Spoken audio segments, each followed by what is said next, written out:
Hello friends, good morning. Welcome to ask spoken English academy. मी आरती बाके एक नवीन video घेऊन तुमच्या समोर आली. लास्ट सिरीजमध्ये आपण सिंपल प्रेझेंट टेन्स बघितलं होतं, म्हणजे वेगवेगळ्या प्रकारे आपण सिंपल प्रेझेंट टेन्सचे सेंटेन्सेस कसे करू शकतो, निगेटिव्ह कसे केले जातात, क्वेश्चन्स कसे केले जातात, डब्ल्यू टाइप क्वेश्चन केले जातात कसे, सिंग्युलर असेल तर कसं, प्लुरल असेल तर कसं, इन डिटेलमध्ये सिंपल प्रेझेंट टेन्स आपण बघितलं होतं. आता आपण पुढचं बघणार आहे simple past tense. Simple past tense म्हणजे साधा भूतकाळ. तसं सिंपल प्रेझेंट टेन्स मध्ये आपण दररोज काय करतो हे सांगितलं, तसं सिंपल पास्ट टेन्स मध्ये आपण भूतकाळामध्ये काय केलो हे सांगायचं, फक्त केलो या अर्थाने. मग तो जो पास्ट होता तो जवळचा असू शकतो किंवा खूप लांबचा सुद्धा असू शकतो. फॉर एक्झाम्पल, मी आज लवकर आले, आपल्याला 1947 मध्ये स्वातंत्र्य मिळालं. आज हे काय आहे, जवळचा भूतकाळ आहे, आणि 1947 हा काय आहे, लांबचा भूतकाळ आहे. म्हणजे सेंटेन्सेस मध्ये असं काही नाहीये की तुम्ही रिसेंट झालेल्या सेंटेन्सेस सांगायची गरज आहे वगैरे. तर भूतकाळामध्ये क्रिया कधीही होऊ शकते, तो फक्त टाइम सांगणं खूप गरजेचं आहे, कारण ती क्रिया झाली आहे. क्रिया झाली आहे म्हणजे तुम्हाला ती गोष्ट माहीत आहे इन द सेन्स कोणत्या वेळेला झाली हे सांगणं सुद्धा खूप गरजेचं आहे. स्ट्रक्चर आपण बघूया सिंपल पास्ट टेन्सचं. ऑफकोर्स वाक्याची सुरुवात सब्जेक्टनी होते, सब्जेक्ट प्लस V2. आता V2 म्हणजे काय, तर पास्ट फॉर्म ऑफ वर्ब, क्रियापद जे आहे त्याचं दुसरं रूप घ्यायचं आहे. आता क्रियापद आपण ऑलरेडी खूप सारे व्हिडिओमध्ये बघितले, टाइप्स ऑफ वर्ब्स कोणते आहेत, फॉर्म्स ऑफ वर्ब कोणते आहेत ते बघितलेले आहेत, हेल्पिंग वर्ब कोणते आहेत, मॉडेल ऑब्जेक्ट वर्ब कोणते ते बघितलेले आहे. इव्हन सिंपल प्रेझेंट टेन्समध्ये सुद्धा आपण क्रियापदाचा उल्लेख केला होता की क्रियापद म्हणजे काय. तर त्याच्यामध्ये जो मेन फॉर्म असतो तो आपण सिंपल प्रेझेंट मध्ये वापरला. तसंच क्रियापदाचं जे दुसरं रूप आहे त्या इंग्लिशमध्ये पास्ट फॉर्म ऑफ वर्ब म्हणतात, तो आपल्याला यूज करायचा आहे सिंपल पास्ट मध्ये. आणि V2 हा जो आहे म्हणजे क्रियापदाचं दुसरं जे रूप आहे फक्त आणि फक्त आपण सिंपल पास्ट मध्येच यूज करतो, बाकी कुठेही त्याचा वापर केला जात नाही. आणि हे क्रियापद तुम्हाला पाठ असणं, लक्षात असणं गरजेचं आहे, त्याच्याशिवाय आपण सेंटेन्सेस करू शकत नाही. सो सब्जेक्ट झाल्यानंतर क्रियापदाचं दुसरं रूप यूज करायचं आहे. सिंपल प्रेझेंट टेन्स मध्ये आपण काय बघितलं होतं की सिंग्युलर असेल तर असं वापरा, प्लुरल असेल तर असं वापरा. पण सिंपल पास्ट टेन्स मध्ये तुमचा सब्जेक्ट एक वचन आहे का अनेक वचन आहे, लिव्हिंग थिंग आहे का नॉन लिव्हिंग थिंग आहे, जवळ आहे का लांब आहे, हा काहीही इथं फरक पडणार नाही. जो काही सब्जेक्ट असेल त्याच्यासमोर जसंच्या तसं क्रियापदाचा आपल्याला दुसरं यूज करायचं आहे.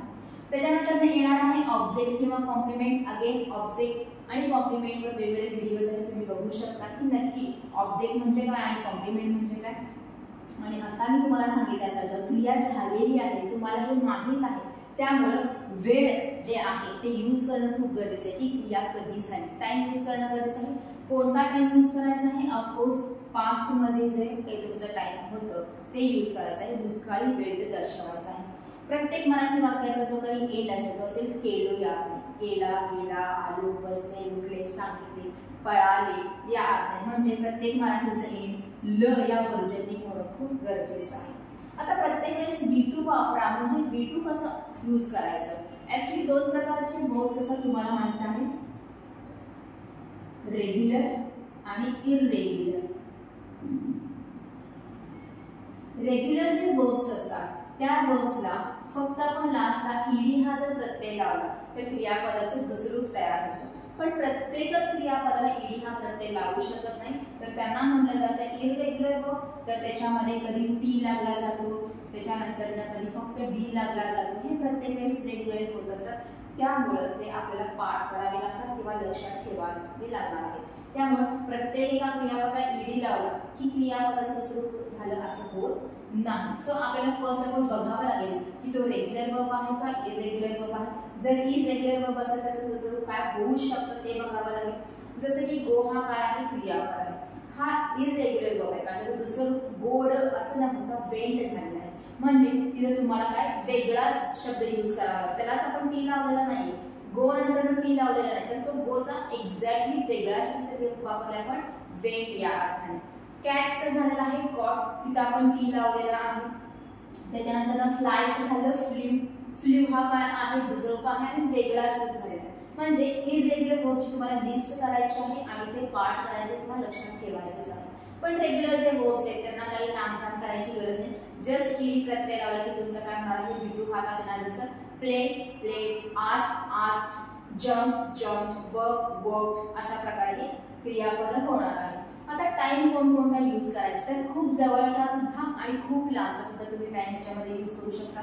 जसं की yesterday, last week, last night, last month, last year, कुठलाही मागचा या अर्थाने, सकाळ दुपार संध्याकाळ या अर्थाने आपण ह्याचा वापर करू शकतो. At morning, at afternoon, at evening. कोणताही तुम्ही सण घेऊ शकता.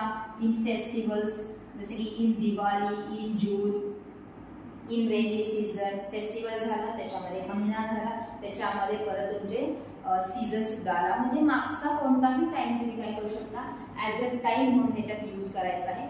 टाइम यूज करावंच लागणार आहे, तरच तुम्हाला तो वाक्य व्यवस्थित सेन्सनी पूर्ण होण्याने कळणार आहे की क्रिया झाली आहे तर ती कधी झाली आहे. जसं मी शिकवले, मी शिकवले, मी आज शिकवले, मी मागच्या महिन्यात शिकवले, मी मागच्या वर्षी शिकवले, 10 वर्षापूर्वी शिकवले. जेव्हा हे सेंटेन्स तुम्ही ऐकणार आहे तेव्हा तो त्याला सेन्स होतो. आला, गेला, बसला ही सेंटेन्सच होते. तो आज सकाळी आला, तो जेवणानंतर बसला, तो झोपेनंतर न उठला.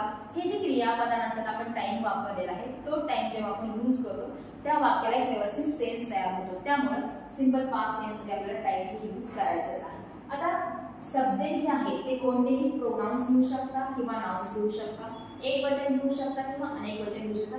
डिमांड ऑफ दॅट सेंटेन्स म्हणजे तुम्ही ज्यांच्यासोबत बोलत आहात किंवा तुम्ही जे सेंटेन्सेस करत आहात किंवा ज्या प्रश्नाचं तुम्ही उत्तर देतात त्यावर अवलंबून आहे ही सब्जेक्ट एक वचन येणार आहे का अनेक वचन आहे. आणि कंपल्सरी क्रियापदाचं दुसरं रूप आपल्याला यूज करायचं. एक 2-4 सेंटेन्सेस बघूया. पुढच्या व्हिडिओमध्ये मात्र आपण भरपूर सारे सेंटेन्सेस बघू जेणेकरून तुम्हाला ते इन डिटेलमध्ये कळेल. आता हा जो काही स्ट्रक्चर आहे त्याच्यावरचे 2-4 सेंटेन्सेस बघूया म्हणजे तुम्हाला आजचा simple past tense concept clear होईल.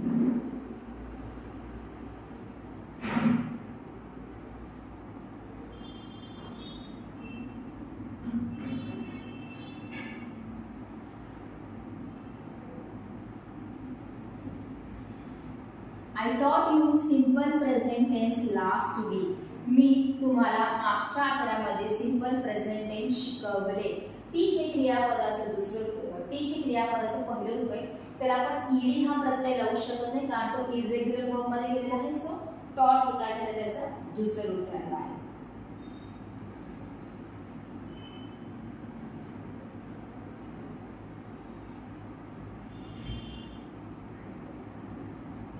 He ran and caught the bus at 9 AM. तो 9 वाजता पळाला आणि बस पकडली. म्हणजे त्याला उशीर झाला होता म्हणून तो जोरात पळाला आणि बस पकडली. अगेन रॅन आणि कॉट हे इरेग्युलर वर्ब्स आहेत. रन क्रियापदाचं पहिलं रूप आहे त्याचं रॅन झालं आणि कॅच क्रियापदाचं पहिलं रूप आहे त्याचं कॉट झालेलं आहे.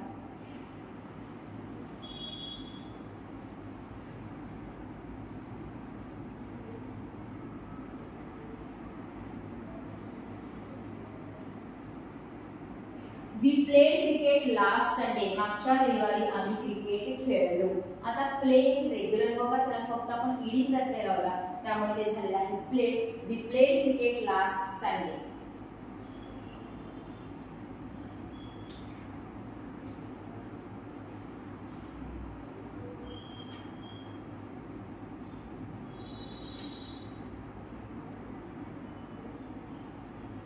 Dog finished the food within no time. वेळ न घालवता कुत्र्याने अन्न संपवलं. अगेन फिनिश क्रियापदाचं पहिलं रूप आहे जे की रेग्युलर आहे तर आपण फक्त ईडी प्रत्यय लावला आणि तो फिनिश्ड झाला. वेळ न घालवता कुत्र्याने अन्न संपवलं. ह्याच्यामध्ये शिकवलं, पळाला, पकडला, खेळला आणि संपवला. म्हणजे प्रत्येक सेंटेन्सला मराठीमध्ये तुम्हाला ला, ली, ले हे शब्द तुम्हाला ऐकू आले असतील किंवा तुम्ही लिहू शकता तुम्हाला कळेल. प्रत्येक वाक्याच्या शेवटी आपण टाइम घेतलेला आहे ही क्रिया कधी झाली हे सांगण्यासाठी. म्हणजे 2 गोष्टी खूप महत्त्वाच्या आहेत. एक क्रियापदाचं दुसरं रूप घेणं आणि दुसरं म्हणजे टाइम यूज करणं की क्रिया नेमकी कधी झाली हे सांगण्यासाठी. तर दिस इज फॉर टुडे. त्याच्यात फक्त आपण बघितलेलं आहे की काय महत्त्वाचा भाग आहे आणि स्ट्रक्चर कशा प्रकारे होतं. पुढच्या व्हिडिओमध्ये आपण भरपूर सारे एक्झाम्पल बघूयात म्हणजे तुम्हाला तो क्लिअर होईल अजून थोडंसं concept. So this is for today. Thank you.